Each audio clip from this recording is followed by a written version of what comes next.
My name is Kelly Murphy. I'm 40 years old. I live in Gainesville, Florida.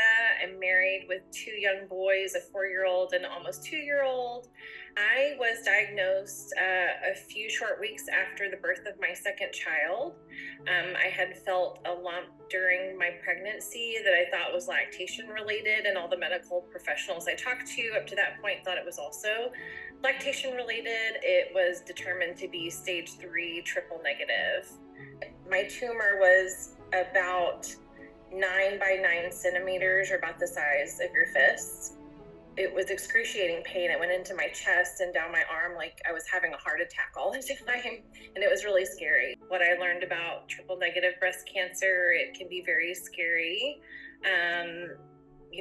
Not everyone has the best outcome. There is a really good standard of care that's come to light recently in the last few years. It's mainly chemo with surgery and optional radiation. So that was really the only option that I thought that I had at that time, until we met with the Moffitt team and Dr. Czerniecki. I was very fortunate that my husband works in the cancer drug development space, and he was familiar enough with how the technology works with dendritic cell therapy. I was really intrigued by how you're using your own dendritic white blood cells to create this customized treatment that only my white blood cells are used for my treatment, and it seemed like a no-brainer once I fully understood the concept of it.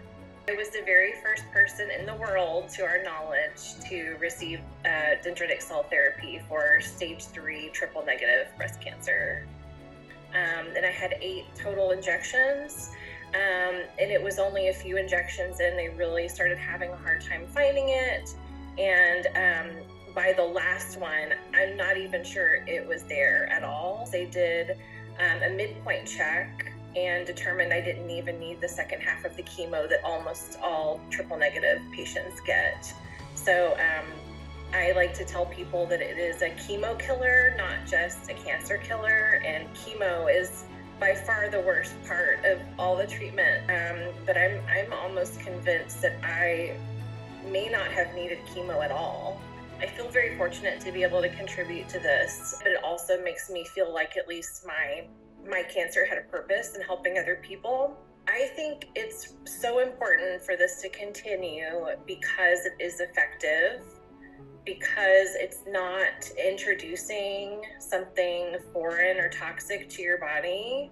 I am still healing from chemo, and I just got off Keytruda a couple months ago, and I've had side effects from those things for a while, and it takes your body a long time to recover. But I feel like with the dendritic cell therapy, your body really recovers much faster after the treatment.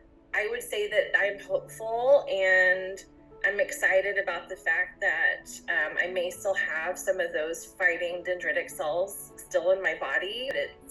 It gives me a little bit of peace of mind. What drew us the most to this treatment is the science is so solid. My results were spectacular. The organization, again, is contributing directly where the money needs to go. So it's just kind of wins all around. And so I'm just really happy to be part of it. And I hope we can give access to a lot more people that can get it too.